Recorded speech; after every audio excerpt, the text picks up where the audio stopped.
Hey, what is going on, everybody? Welcome into the show. Happy Thursday. I'm your host, Justin Perri. And here with me today, no further ado, no pomp and circumstance. We're getting right to it. John Bollman, welcome back to Market Movers. How you doing today, bud? Yeah, I'm doing good. Looking forward to betting the board today. We got a fun show. I'm excited to talk some baseball.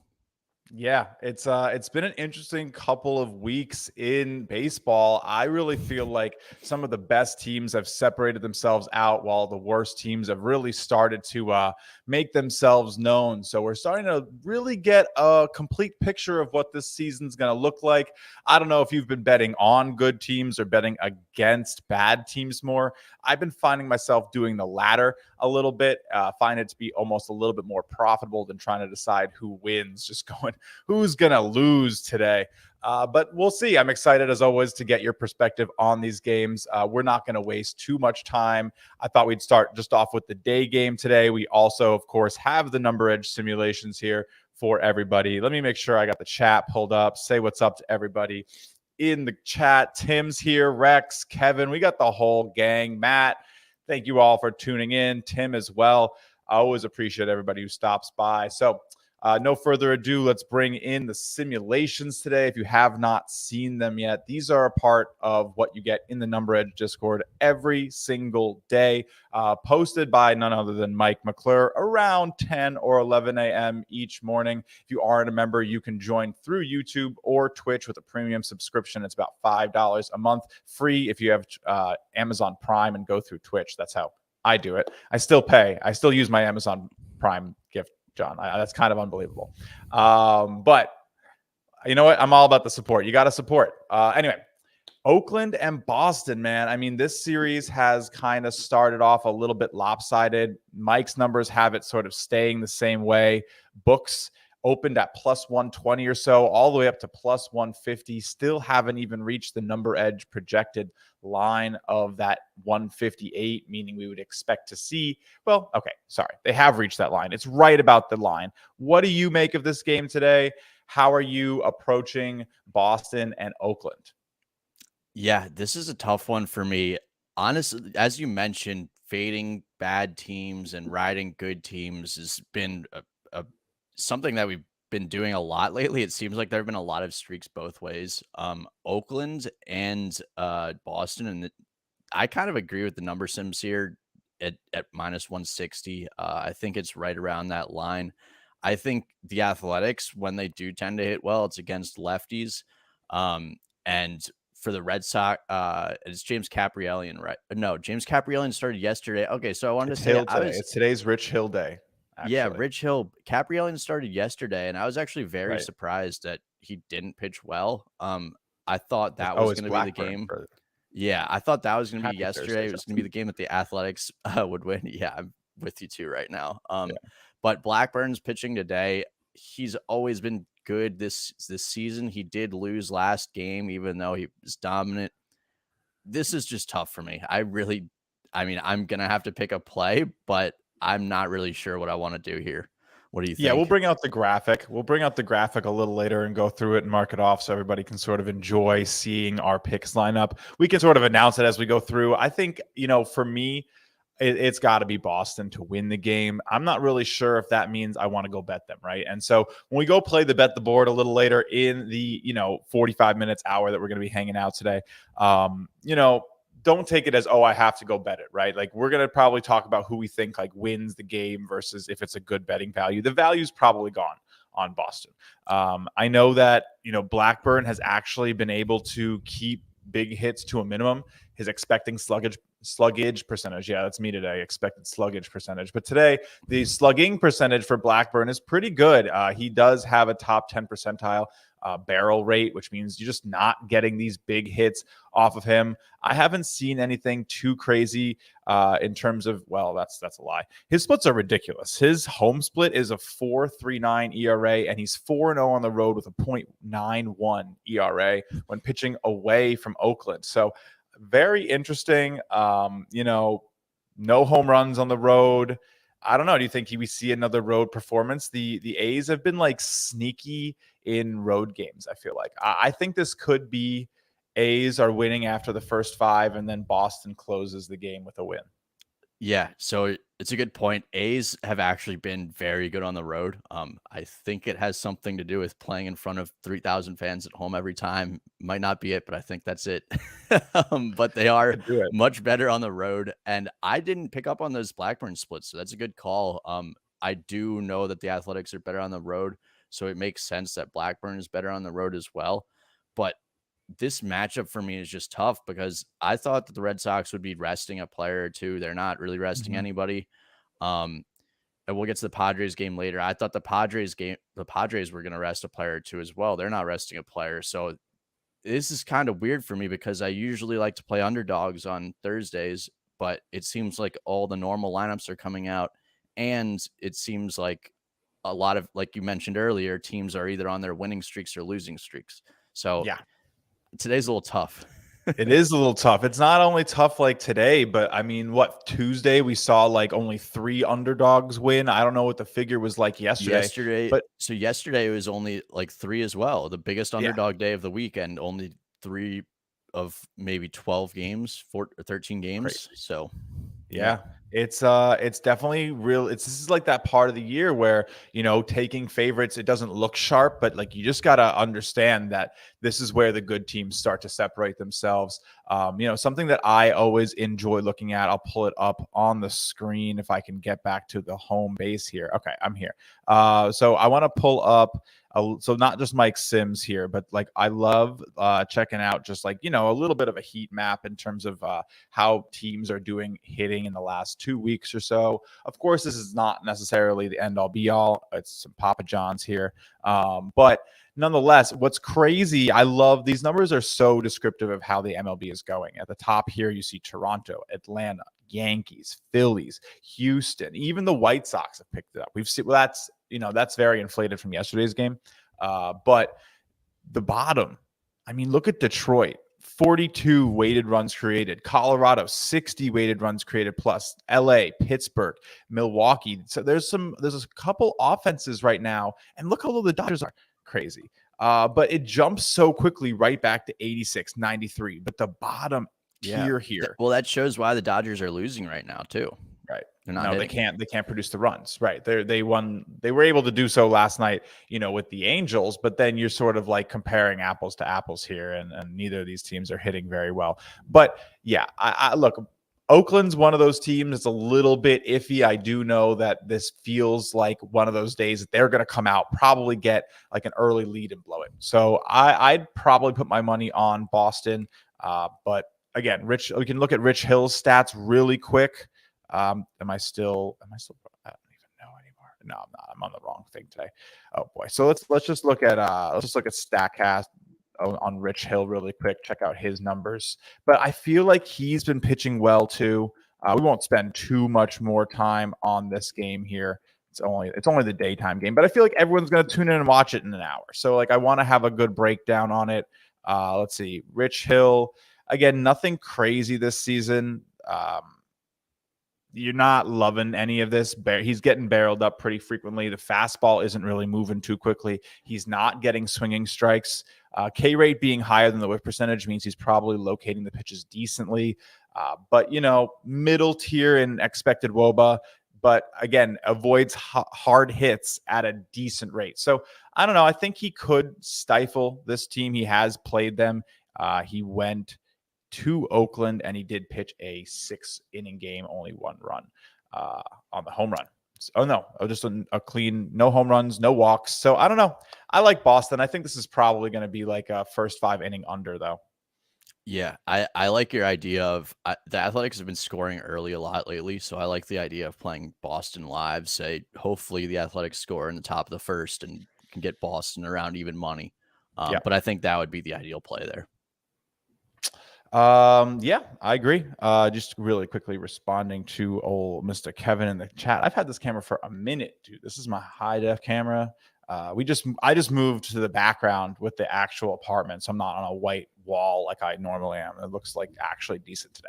But all right. Of course, if you guys in the chat have any interesting questions, you want to talk about a specific player, a pitcher, you want the K prop take, you want to know, do we think if Devers is going to hit another home run? Like, drop the questions. We're happy to talk about it.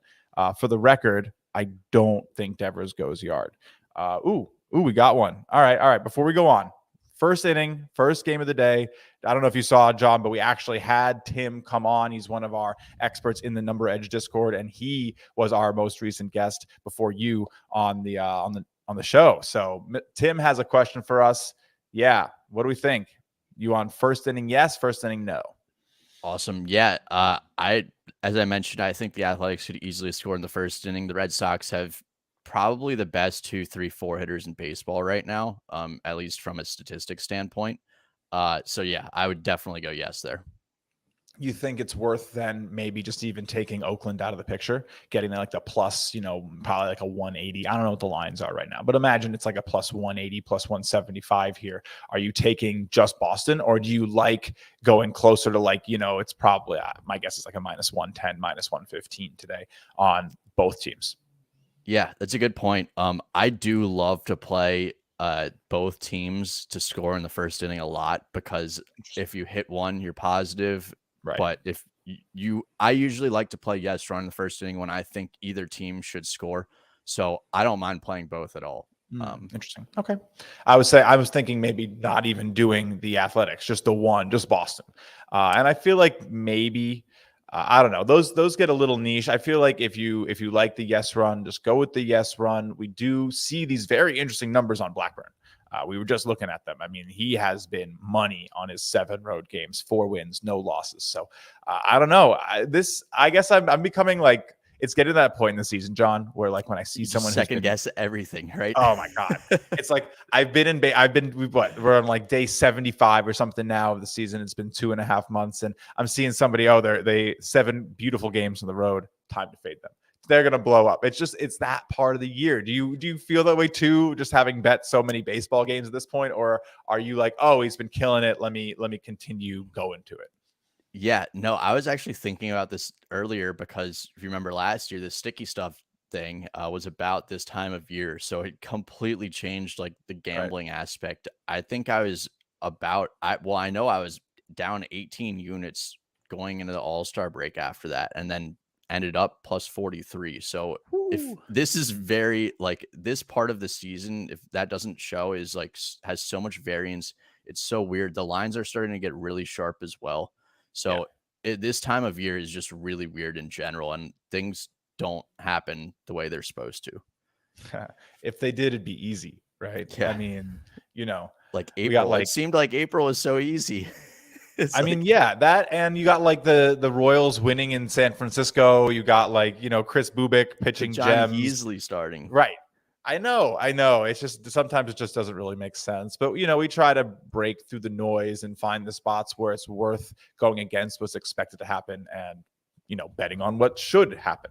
And again, with Boston tonight, they should win. I do think that they just are the better team. They've definitely turned their season around a little bit. I don't know if you feel the same way. They were looking kind of a little bit decrepit, but Devers, Martinez, the team's kind of come alive a bit, and the pitching looks better. So I think they get this done. A's just don't strike me as a team that can put up more than 4 or 5 runs on an average night, and Boston should be able to get there. Oakland A's, though, very interesting. One of the worst first 5 money line teams at home, but on the road, they do have a positive return. So be on the lookout for an early good start behind Blackburn. A's could, be up 1-0 after the first 5 and then lose this game 6-2. Would not shock me in the least. But all right, enough on Boston. I don't even want to talk about Boston for more than 15 minutes. You know me. And look, you're a Jays fan too, so the neither of us. But all right, on to the next game here. Let's take a look at what we got. We're talking a little bit about Joe Musgrove and Matt Swarmer. I mean, did the Padres, I was late when that game finished. Did the Padres score 18 runs? Like, I stopped watching after it was like after they were up by like a touchdown. Yeah. But I think it was like 2. It was 2 at a point for sure. the thing is, I could And usually remember, like a big score like that, but the past like 3 games have all been massive scores.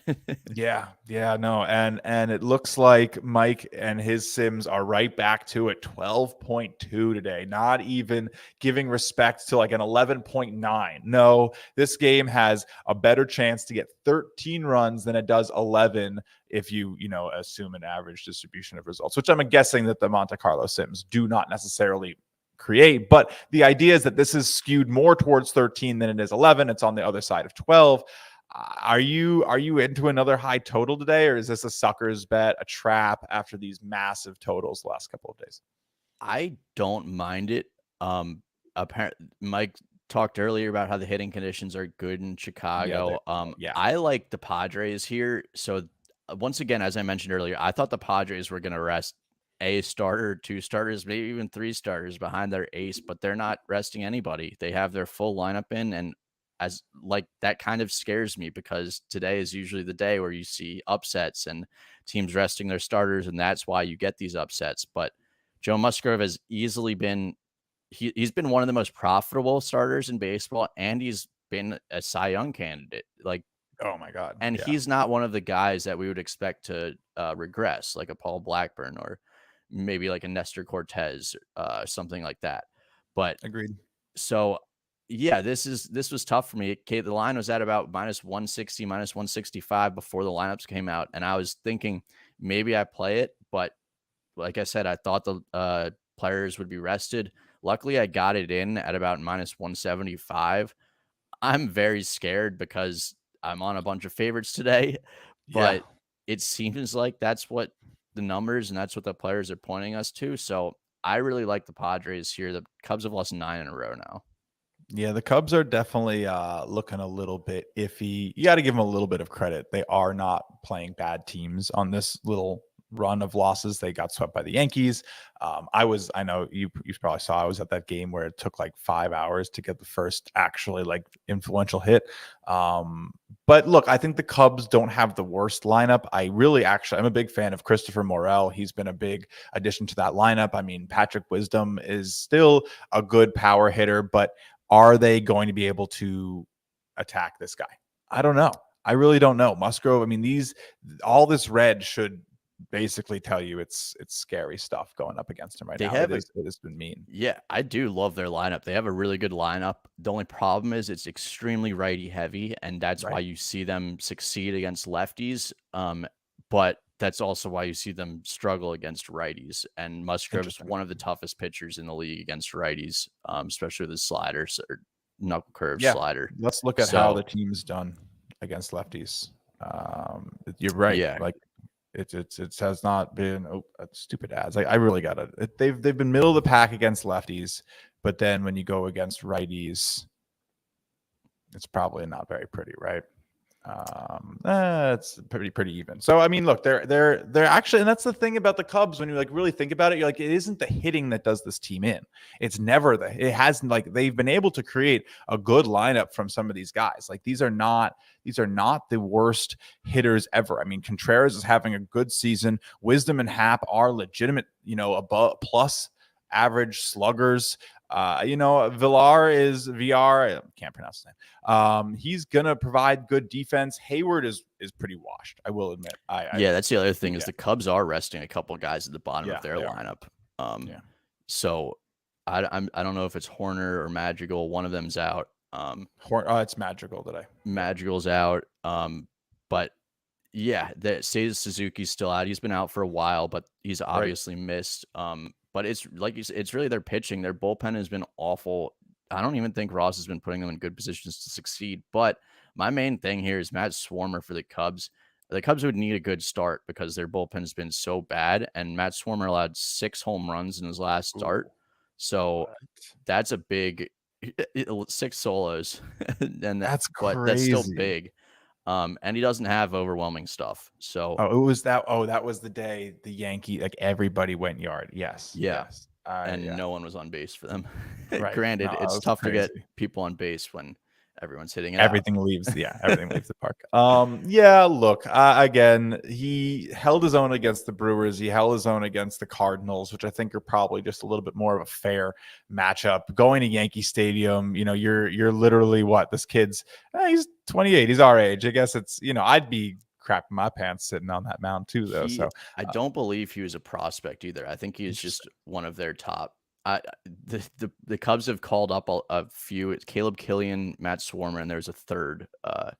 So I get them mixed up without double checking. But it's fair. I believe Matt Swarmer was the one who wasn't even a prospect when he was called up, and he's older. So kind of more of a place. No, if you're looking at these game logs that I have on the screen right now, it has not been super pretty for him. Walks have been pretty consistent in his career. I like, continuing to play the Padres. NumberEdge, we've been playing them a lot. It should be pretty good. And that wind blowing out, 60 ADI, we love talking about it. It helps. It helps the team that's probably going to be hitting homers, and Swarmer gave up a lot. So no, I definitely think this could be an interesting place to go play some Padres home runs today. We got Dong from Rex, who is the literal home run savant. This guy. It's out of control. So if you don't follow Rex on Twitter, if you aren't in the Discord, what are you doing? He puts all his stuff there too. This is crazy. Mazzara's been on fire. Cubs bullpen needs to pitch for the home run derby. No, I think who is it? It's the guy who's giving up the most home runs per inning is Montgomery on the Orioles. Like when he's on the road, it's a home run every 2 innings right now, which is absolutely insane. But all right, that's enough for that game there. Again, we'll talk a little bit about our final result predictions, but it probably should be the Padres. As you saw, Mike's numbers did have something close to 63%. I'll bring those back up really quickly as we go to the next game. Yeah, 64%, making the expected line around minus 183. If you're new to expected lines and how that kind of works, that's like the true line value. So it would be like plus 183 or minus 183, but then the book's going to juice it about 2%. There's no hard price that they juice it when it's even. It's usually around 10 cents. About up here, 2% grows to about 15 cents. So pretty fair to expect that Mike would say that there's some value on this line anywhere under minus 200. So pretty strong. I mean, again, minus 175 is still out there. You're getting a couple percent points there. Minus 170 even on DraftKings right now doesn't look terrible, but go look how Musgrove's starting. Maybe a first 5 here, even if it's a little steeper. I can't imagine Musgrove giving up more than 3 or 4 runs, and I could. He's going to give up 5 runs today too. He's got to have one, right? But how's his fly ball rate been? I think we just had it up, so let me re-pull Musgrove's stats back up really quickly because we can really fast here. We can look at his fly ball rates. I believe they should be here. Yeah. Fly ball rate is almost the lowest of his entire career right now, John. So that's going to help. Ground balls, again, 46, 47. Oh, it's reloading on me. 46, 47%.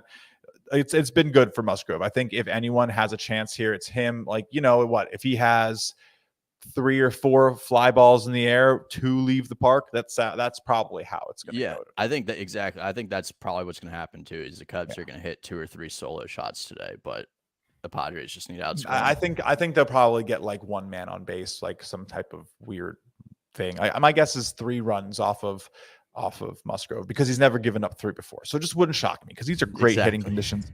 And you make a little pop fly that's going towards center might get carried all the way over to right field and leave. So you just don't know if that wind gusts, that place is crazy. It's literally a ball might leave at a different rate depending on the very minute it's hit because these winds are not consistent. They're gusts. And if you catch one, it's gone.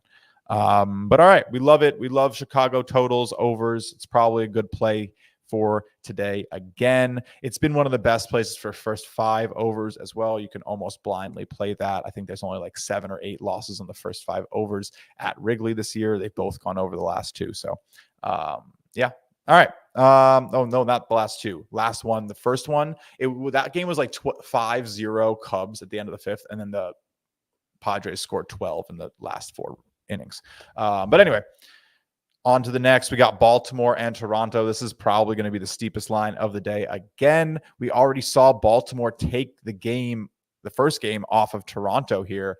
A little surprising. They tied it up yesterday too. This has been a much closer series than advertised. Are you thinking Toronto gets this done? Can you actually remove your bias from this one? Like, what are you thinking? Yeah, so this one, once again, I was thinking on a Thursday, I want to go underdogs, but you look at this game, Kevin Gossman's, he hasn't been as good as he normally has been lately. He's been more hit or miss, but he should still have success against the Orioles because Anthony Santander didn't make the trip. He's not vaccinated. Trey Mancini's still out with an injury.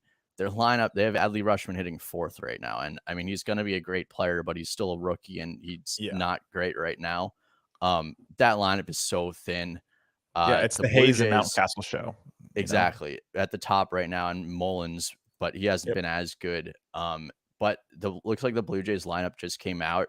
So it looks like George Springer's out. I thought they were going to sit a couple guys. George Springer's out. But other than that, everyone's in. Espinal's in. Kirky's in. Teoscar's in. So Gabriel Moreno hitting 364 in like 4 games after coming up. Nice. Fun story. Alejandro Kirk and Gabriel Moreno were our 2 catchers for the Gulf Coast League, the Florida Complex League, when I was there for the Blue Jays. And so if you think about it, back then we had quite the talent at catcher. Wow. In probably the first league like you can be in professional baseball. But that's pretty crazy. Yeah, it is wild to think about that because you don't get that low. But my thought here would be Blue Jays run line minus 130, I believe it was when I last checked. My guess is it went up now that the lineup's out. But if I were to make a play here, it would probably be Blue Jays on the run line. The Orioles also have their top 3. Jorge Lopez isn't going to pitch today. He'll be unavailable. And then 2 of their other top relievers have pitched 2 days in a row. So they're severely shorthanded. Well, they've been in tight games with their division rival that they probably didn't expect themselves to be in, so they threw everything at it. It seems like we've been waiting for the game where the Jays just clobber them. So I think it's coming. Like you said, this has been a weird week, so we can't just sit there and be like, "Oh, Thursday's for the dogs," because it hasn't been like normal whatsoever. I mean, Tyler Wells has pitched okay. You see here I go a lot by that expected slugging percentage. Just how hard are we actually expecting? Impressed me. I thought he would be a lot worse than I thought. But he's but yes, he has been hittable. Who's going to give up runs? It looks like he's only had 1 clean sheet his entire season so far, so you're probably going to get a run or 2. I could see this being another situation where it's closer than expected in the first half of this game, and then boom, the Blue Jays pull away late, probably decimate that bullpen. I think the price is pretty fair at the minus 260. I don't think it's a bad bet though. I know it's like, it's very hard to like advise somebody to go put down like $26 to win 10, but at some level, like, you probably should be putting down $35. Like, it's just, there is still some value there. In my opinion, these Blue Jays have been hitting a lot better. I honestly think George Springer being out of the lineup might make it more potent today. He has not been hitting well. I've been literally watching his player props because he has been, a little underperforming. So his numbers have been good. They've been ticking the boxes for the NumberEdge DFS simulations. And then it kind of just hasn't been great for Springer. So I'm not really upset that he's out of the lineup. I kind of like that he's out of the lineup. Give me Espinal into Bo, into Vladdy. That should be pretty nice. Teoscar Hernandez finally, like this dude had the rough first month and a half, but now he is just raking it. Really excited. He is, if he can play that well, this Blue Jays team is really, really dangerous because he is hitting at a quite an unbelievable rate right now. Again, it's always about like that third really good player, because you can have 2 guys, but like once you get that third batter who elevates themselves, you get that next level of lineup protection. It's just it's so important to have like multiple deadly guys and not just be able to just say, oh, we got Bichette out, time to walk Vladdy every single time. Like, no, you're putting a man on for someone who might be hitting hotter than Vladimir Guerrero Jr. right now. So interesting perspective. And then you have Kirk behind him. Of course, right. of Yeah, trouble. right. Like this, yeah. This team is everybody. If you saw on that heat map that I have pulled up here, and then I'm bringing back up, is like money. Espinal is like a middle of the pack slugger, but he still is like, he gets on base. He hits for contact really well. All these guys hit for contact really well. Vladimir Guerrero absolutely crushes the ball. Kirk is a master at getting on base. So it's very interesting. Yeah, this is a deadly lineup. I mean, I still have tickets to Independent, and I'm not scared. Um, they got to, if they figure it out, everybody's in trouble. Same way that if the Mets can get Scherzer and DeGrom back, dude, I was thinking about, can you believe how good this Mets team is without like two of maybe the best pitchers of all time on their roster? The Yeah, heck is I going mean, on? they got a couple of those guys back. Their lineup's been really good, and their bullpen's been solid. It's a well constructed team for sure. Yeah. The only question is the Mets have had how many well constructed teams before that just happened to be the Mets. New So York sports in general, dude. Like, give me a New York sports mantra: well constructed teams, and that's it. That's what we yeah, want. All right, let's get on to one of our last afternoon games. We spent a lot of time on the afternoon games, but I'm going to be sitting there betting all of them, so I'm kind of excited to have this level of detail. Another one with the total high. We're out in Colorado at good old Coors. I don't know. Chad Kuhl has not exactly been somebody who inspires a ton of confidence for me. What do you make of this matchup? Do you like Cleveland to continue to, compete here, or is Colorado going to just blow the roof off of one and run away with a home game like they sometimes do? yeah, this was another tough one for me. The Guardians have been on fire lately, and they absolutely crush right-handed pitching. It's at Coors Field, so that should play right into their advantage. They've had one of the best bullpens in the last month in the league.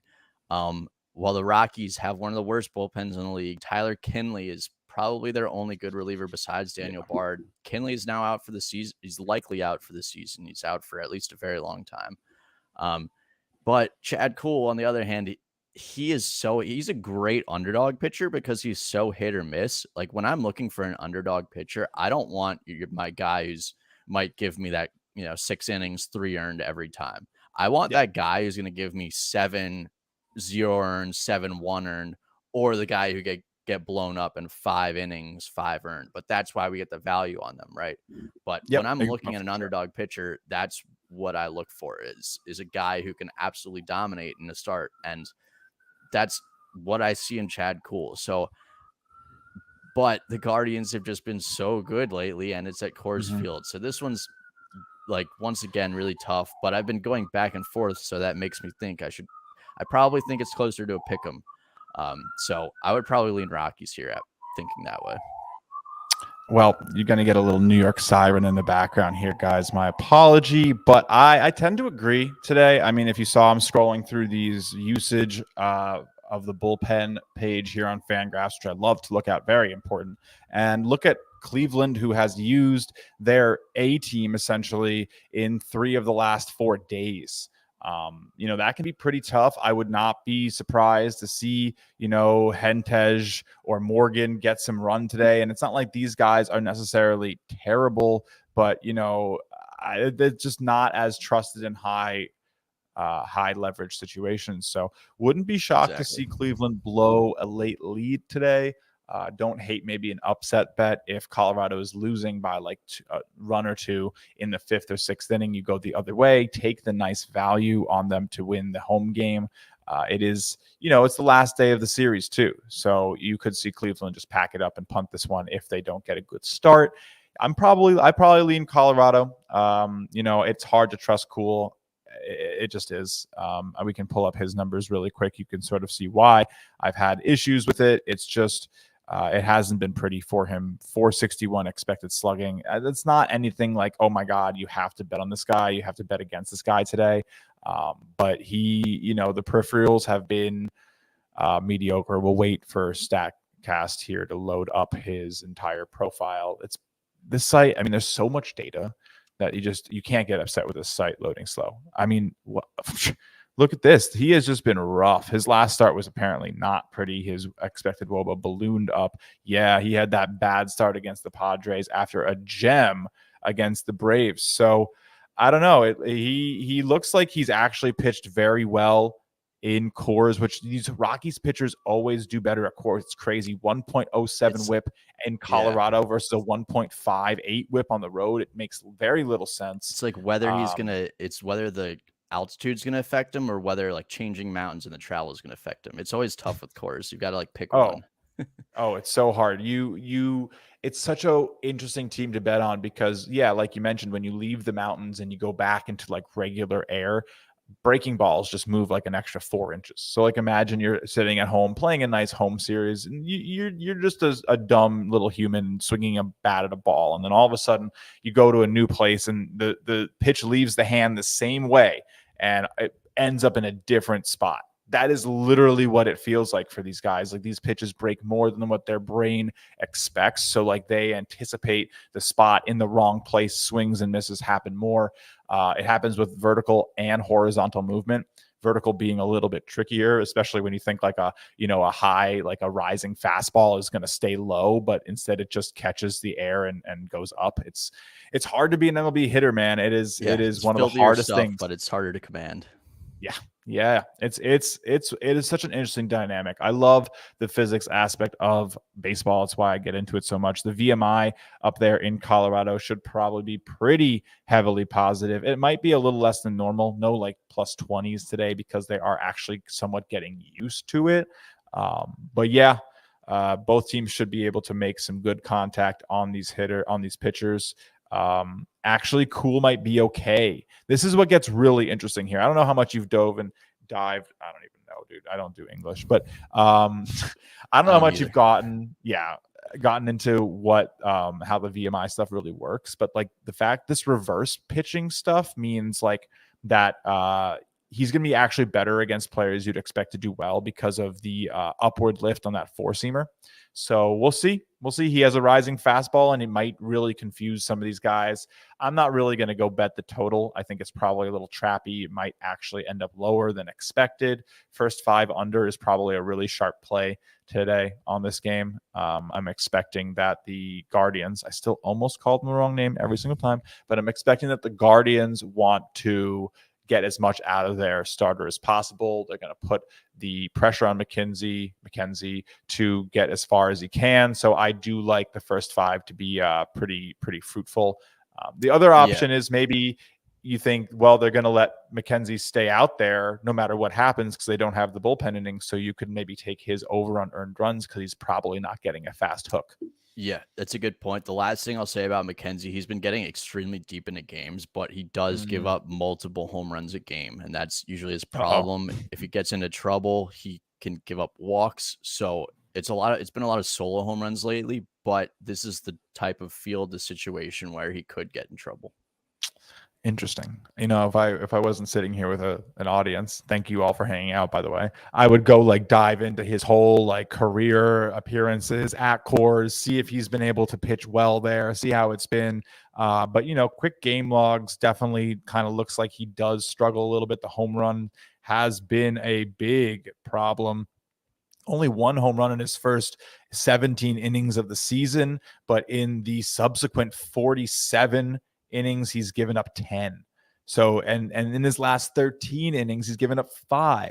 So it just really has not been pretty. He let Baltimore and Oakland get a hold of him, which does not rule out Colorado, right? It's not like, oh man, he let the Yankees hit 5 home runs. Like that gets a little bit of a pass for me. But Baltimore getting 3 home runs, that's not great, man. It's not great. But all right. Let's keep going. We went through the day games. Let's touch on a couple of the night games, and we'll finish up in a couple minutes with the bet the board and go from there. Is today a Jose Ramirez dinger day? Last question on the Guardians. Isn't like every day. That man he doesn't miss the ball. Bet him every day. He doesn't miss the ball. Is his like? Did you see that stat? It's like he had like 17 strikeouts and 17 home runs at one point. Yeah, exactly. How do you do that? Unbelievable, dude. I mean, 120 strikeouts, 1 double is maybe what I could pull out for a season before I get sent to AAA. So props. Anyway, 0.05 batting average. But I'd take it.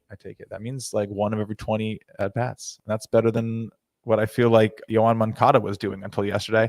But all right, let's do a couple of these night games. We can bring this in. Oh, I didn't even have the images up while I was looking at all that screen stuff. So smart. I'm so smart, John. I eventually will get a producer here. Let's get the Sims back up though. Cool. That's what I thought I had going the whole time. Sorry, everybody. I was like talking about stats on my page and it wasn't there.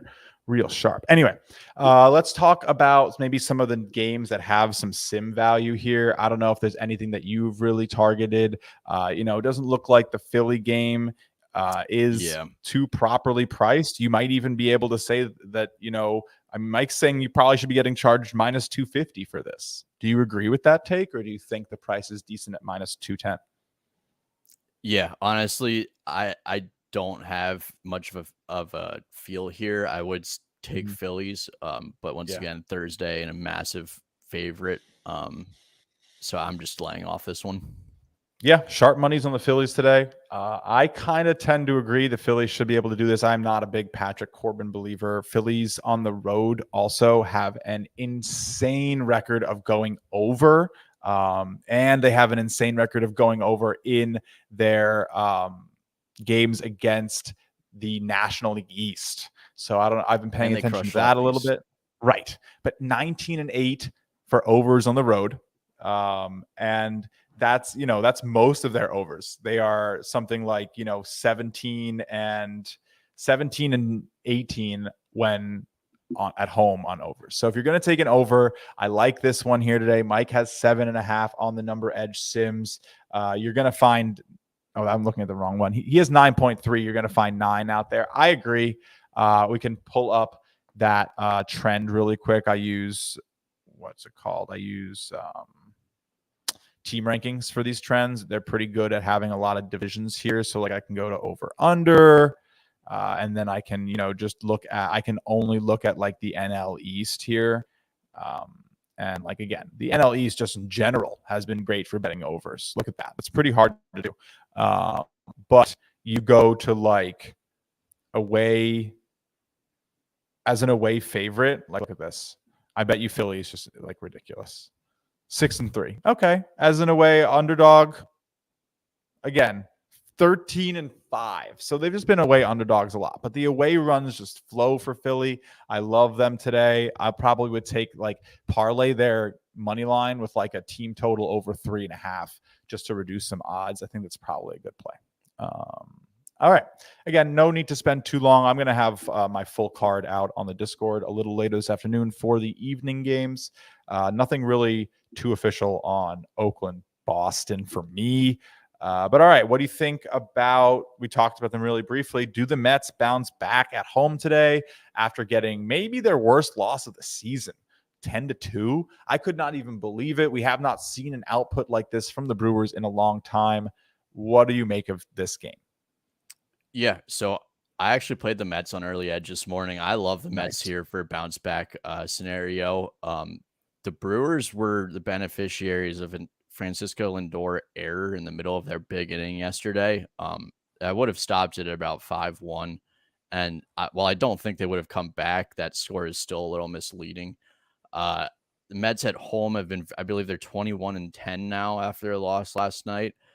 They're very good at home. Aaron Ashby's coming off probably his worst start of the season against the Nationals. And Tyler McGill, he wasn't great in his return from the IL, but the Mets were able to save their top bullpen arms in their first game, their first win, and in the blowout yesterday. So they can put in their bullpen to pitch 5, maybe even 6 innings if they need to. So I really like the Mets at home here. Yeah. I mean, I tweet about it like every single day. I think yesterday was only the third loss in the first 5 innings, like a third time in something like 30 games where the Mets were losing after the first 5. So it does not happen a lot. The books projected that they were supposed to be losing yesterday after the first 5 because, Corbin Burns is still a monster. But yeah, I'd go right back to the first 5 money line today. That's definitely a play for me. I love the Mets today. I know Aaron Ashby, these numbers look really nice. They do. And his stuff is pretty good, but he still gets lit up for some reason, right? Like it's almost hard to understand. I bet you, a 3.91 ERA is expected as 2.85. So he's been getting a little unlucky, but I don't think that the Mets are the team that you start getting lucky against usually, especially after a beating like that.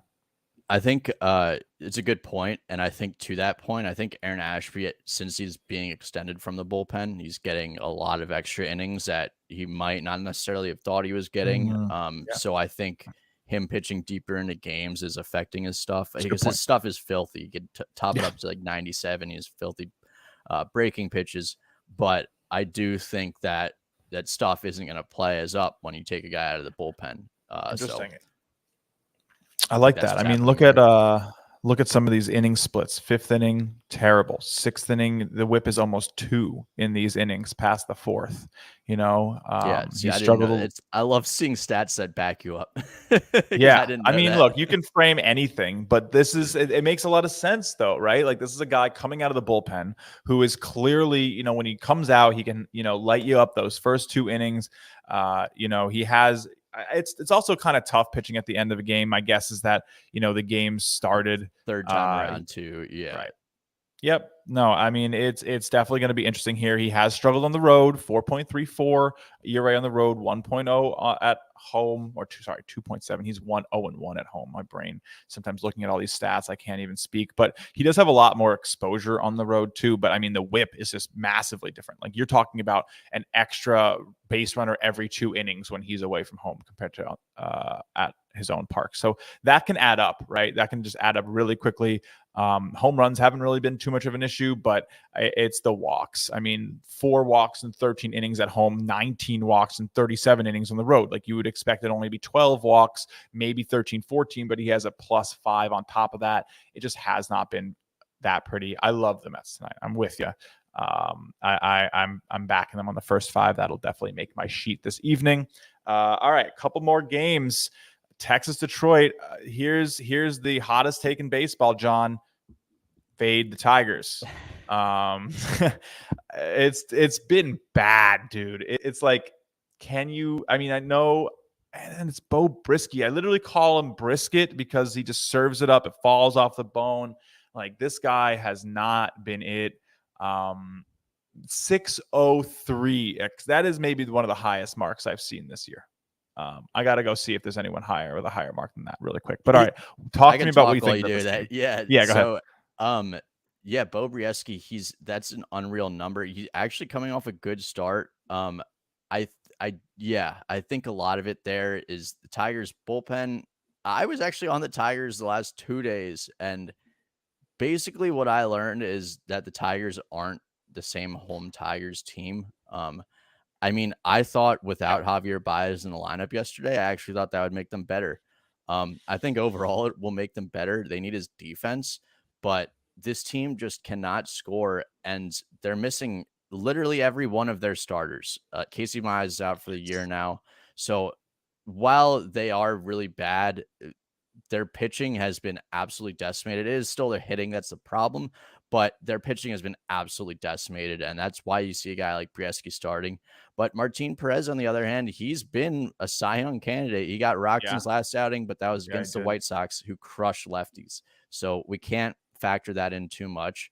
I'm on the Rangers here. I like the Rangers he here. was due as well. Exactly. Right? He couldn't. Exactly. It's tough. It's tough. You go against a team that's like able to see your pitch type a little bit better, and then you can't rely on the same things that have been working, and you're just pretty prone to having a bad outing. So yes, Christopher in the chat asks, Texas Rangers first 5 money run line. Yeah. I mean, you can just make so much money fading the Tigers. I think if you faded the Tigers on every single first 5 money line this season, I believe you're up 17 units. It's just like, why even try? Like I'm not up 17 units on the season right now. I think I'm up like 3 or 4 or 5, but I'm playing half units, but nonetheless, like you could just be betting. You could have bet against the Tigers and you'd be doing better than like most experts. It's just it's kind of comical. The one thing I will say about the Tigers is they were about this same spot last year, and then in I believe it was the beginning of June, end of May, went on a roll, and they ended up being maybe the 7th best team, 6th best team in the league since that May Yeah, no, date. you They were were not wrong. just so bad in April and May. So maybe if they can get So some of their starting pitching back, then they can have success. But who's gonna Mize do is the out for hitting? the season. Yeah, Mize is out for the season. The other thing is in Detroit, it's very cold. It's hitter's ballpark, but it's Right. also very cold in April and May. So sometimes maybe you see the hitters wake up in June, July. They actually When it gets enjoy warm hitting. finally. Yeah. Yeah, their hands aren't numb for 3 innings after hitting. After a foul I know. ball, right? I personally despise playing in cold weather. It is my least Yeah. favorite thing in the world. Like, give me 120 degrees over 50 any day of the week. Yeah, Even no, in without a doubt. pants, I would much rather be able to feel my hands and feel the baseball. Yeah. It's not easy. It's not easy for anybody. It's such a different battle. In the summer, we're just starting to like get into those really warm weeks. July and August are going to be very interesting. I mean, we're still basically betting a sport where we don't know what baseball is going to be used anyway, and we're dealing with like new variables this season with the humidors. So, I'm trying not to be too hard on myself if I go through a tough run in baseball, because this is just like the most unpredictable sport I think I've ever bet. There's no like new ball and basketball too regularly. Yeah, Or at least you would be able to like, you'd know if they were changing it out. Like exactly. it's This just so time of different. year is so weird. And then even last year, you introduced take away the sicky stuff and baseballs that are being interchanged. It's just like last year was wild. And then So this year, ridiculous. like it's the same It's been sort of about thing. three and So a half years. It feels like it's been about 3.5 years since we've had like a normal baseball environment. yeah, and it And also feels like this is the norm now. It's like we're yeah, never gonna have a normal season again. one day we will. We're gonna look back and be like, wait, this is consistent data. When did this start to happen? But yeah, it's been pretty interesting. But all right, yeah, fade the Tigers. Toasty Sam's in the chat.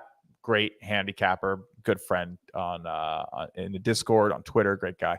Talking a little bit about the hate for Bo. Look, He's been good is it? lately, He has, but but I don't know. he's due. I don't know. I know He's that been it's good been lately, like, but he's due.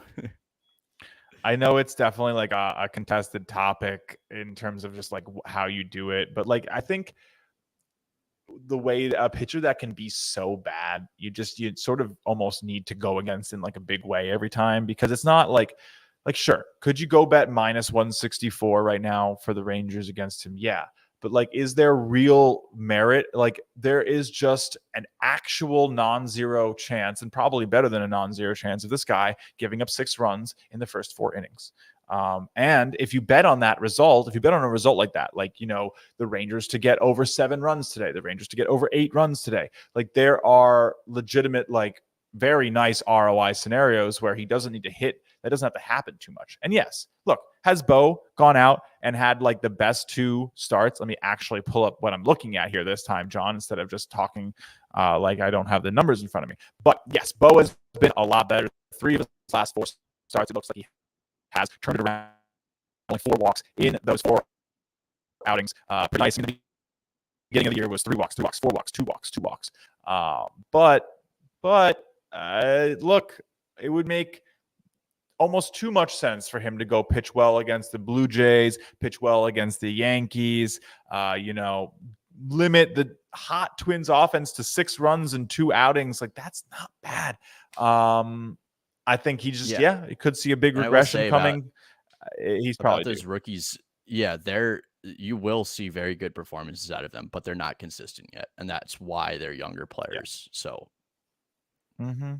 Right. Bo is 24 years old. He has no, is he a rookie? Did he have a couple years in the minors, or what's he been like? I don't really know. Yeah, he has been in the minors. Rookie. Yeah. He's been in the minors for a couple years. Doesn't look like he played 2020. I don't even see his minor league game casts here. I'm looking really quick. There were no minors in 2020. Oh, that makes a lot of sense. Thank you. Yep. I did know that. It's just, we're getting far enough away that I'm like, every time I always forget to. Yeah. But look, I mean, his numbers that were pretty good in the minors too. Look, if you like him today, I get it, but I think that you might want to like ladder the Texas Rangers team total. You might want to take like an alternate run line play. You might want to get, in there with somebody who might be able to like hit a home run off of him. I don't know how the splits have been in the regular season for him against, like, if he's been, serving them up to righties or lefties. We could take a look. It hasn't really been either. But, this is still in the minors. Sorry, my apologies. There we go. He has been letting the righties hit him a lot more. 8 home runs in 28, 124 batters faced versus 4 in 78. So, yeah, maybe one of the power righties, someone like Cole Calhoun kind of comes to mind, could get a hit. But, all right, one more game, and we'll wrap it up. We'll go really quickly through Bet the Board. John, you've been such a great guest. I know we've kept you here for almost an hour now. It was a blast. We could talk I'm sure you and I could sit here and talk baseball for 4 hours, but for sure, without a doubt. But Ohtani's on the mound against George Kirby. I mean, these are names that we're going to be hearing in baseball for hopefully the next 10, 15 years. What do you make of George Kirby? That's just what came out of my mouth. But what do you make of George Kirby? I still can't say it. I like him so far. He's got great stuff. Once again, he's a rookie. It kind of reminds me of Logan Gilbert when he first came up. And you see how good Logan Gilbert's been now. They don't profile out the same way, but it's a good comparison in terms of how rookies on the Rangers could play. So I like him at home. The only thing is the Mariners bats are really scaring me right now. Angels bats are also scaring me right now. I would lean Mariners here, but I'm probably going to stay off this game. Scaring you as in they might not produce? You think you lean an under on that game, or like what? So just on the principle?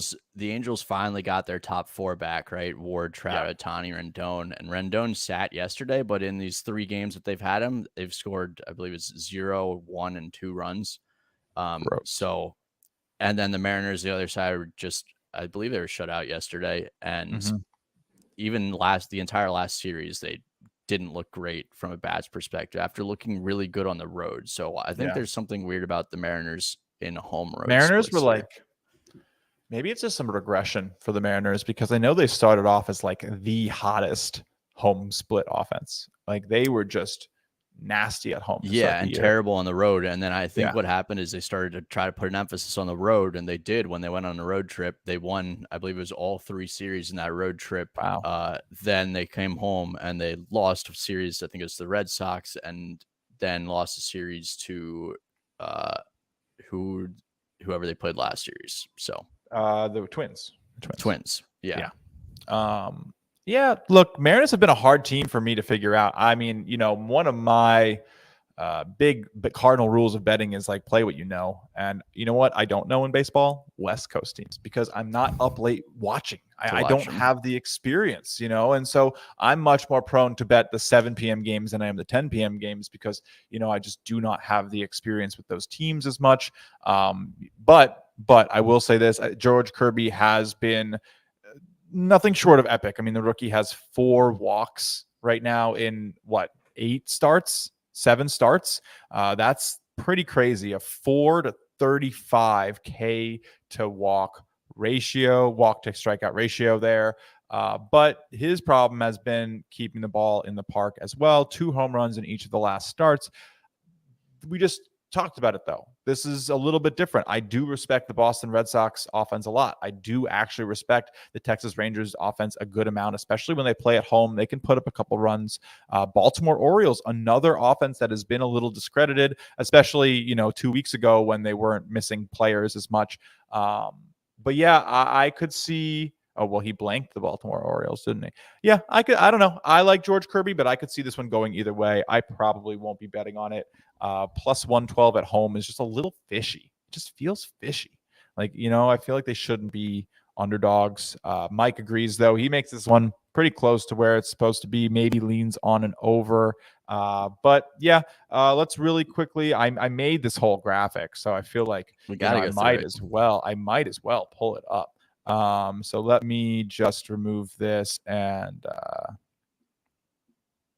it's going to take a second because, let's see, I got you here.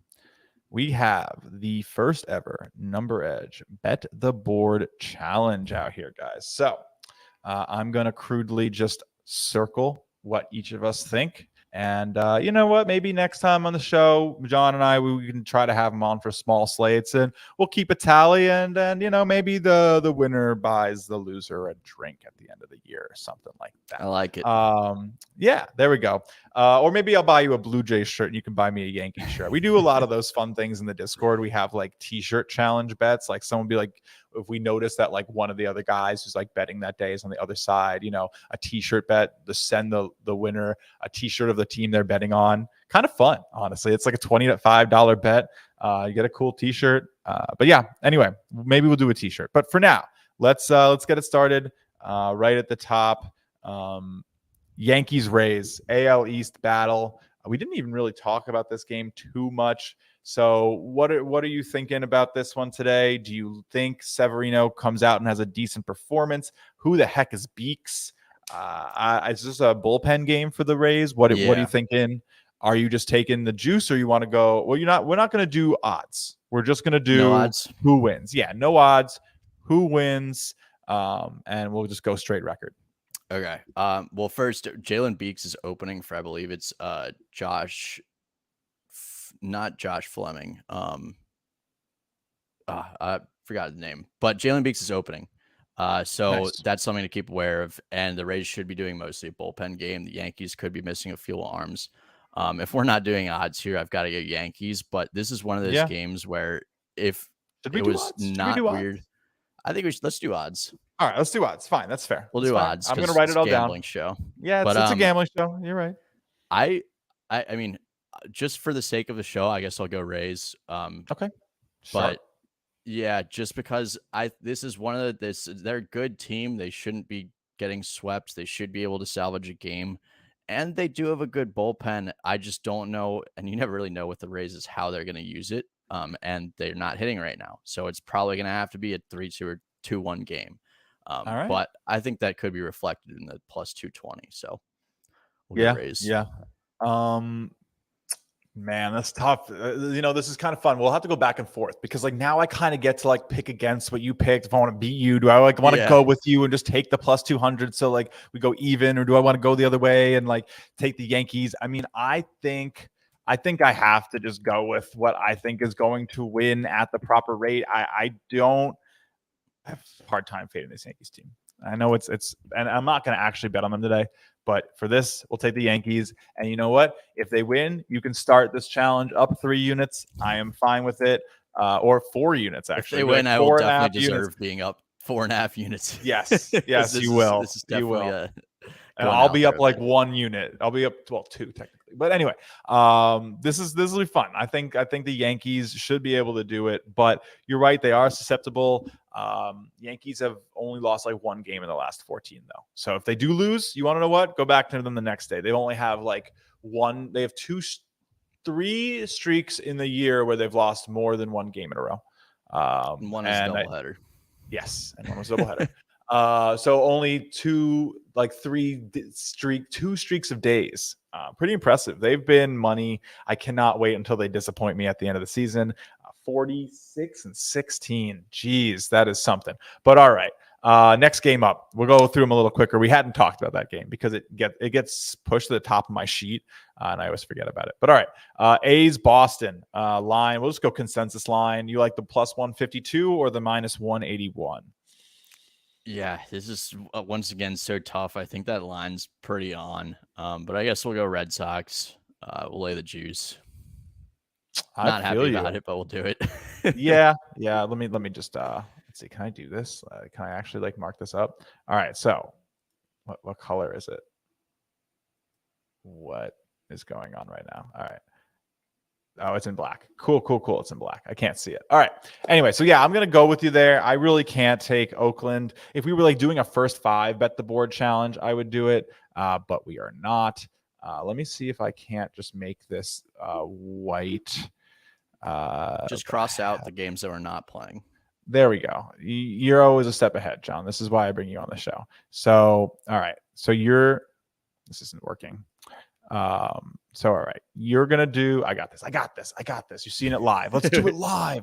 All right. So, my God. So, all right, I'm going Yankees. You're going Rays. So I'll cross off the Rays here. There you go. Real high tech stuff today, guys. Beautiful. Welcome to Market Movers. All right, and then we're both going with Boston. All right, so next game is going to be the Padres and the Cubs. We'll start moving through this a little faster now. I'll start turning into an auction house worker. What do you think here? Do you like taking Musgrove? I'll go first here because you have gone first in the first two. I'm going to go ahead and I'm going to lay it with the Padres. I think it's the right call. Are you going to Let's see. Fade or follow, John? Nope, I'm following you there. I got to go Padres with their full lineup in. Cool. We'll make this a little bit more official in a second. You know what? I could probably do better than this. What am I doing? I can just like make boxes, and I can just put the boxes over them. At least be like somewhat professional here. Let's see. Can I make this black? Sweet. All right. Cool. So we got this. Got this. All right. What's the next game for you? What do you got? You want to go? So we'll go Orioles, Blue Jays. Yeah, Orioles, Blue Jays. I'll go with Blue Jays here. I would suggest if you do want to actually bet on this game, go with the run line. But I'll take the Blue Jays here. Recommending a home run line on my show, dude. Are you sure you're going to get asked back? No, I'm playing. But I gotta.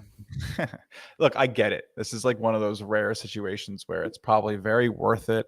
I'm going to go with you as well. I don't think that Baltimore is going to pick off another game for this series. Now, Cleveland and Colorado, I'm going to go ahead and I'm going to take the Rockies.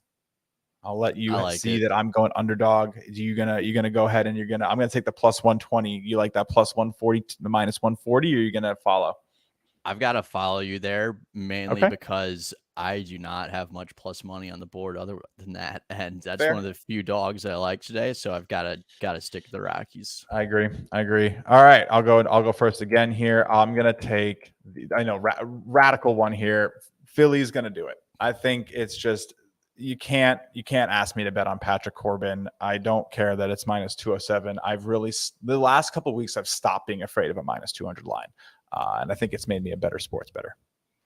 Yeah, this one's tough for me. I think I'm going to go with the Nats just for the sake of the show. Okay. I do think the Phillies have advantages pretty much everywhere, but it's reflected in the line, maybe. Mm-hmm. Yeah, no, I don't disagree with you. We'll go with Nats here just to be different. I get it. I just, at some level, like I said earlier, I think this line could have pretty reasonably been 230, 240. So I'm into it, even for the price. Maybe just as a bet, I wouldn't hate it.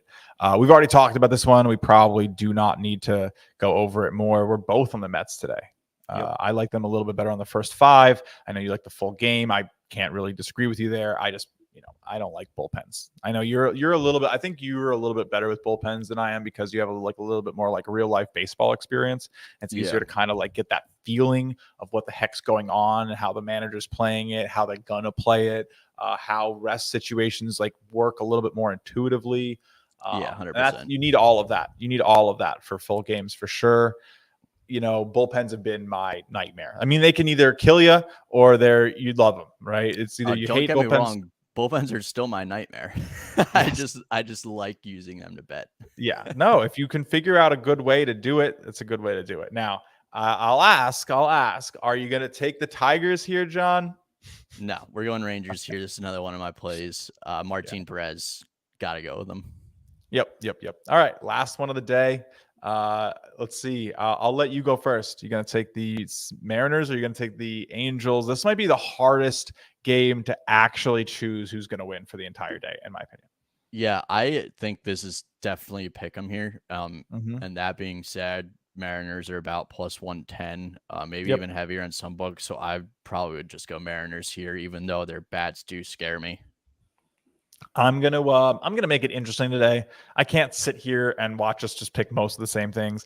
I'll go against you. We got to have a little bit of fun. I'll take the Angels for the purpose of the content of it all. So pretty straightforward for us. I mean, we're disagreeing on the Yankees and the Rays today. A little bit of a fun spirited disagreement on the Nats and the Phillies and the Angels and the Mariners. Both of us think the Rockies have good value. Really can't see the Padres or the Blue Jays losing this one today, or the Red Sox, as much as we both might hate to admit it. and we both love the Mets and again the Rangers. So it should be an interesting day. I sit here and I wonder, like, if we were to do Blue Jays, Padres, Red Sox, Mets, and Rangers, would we come out profitable? My guess is we probably hit 4 of those 5.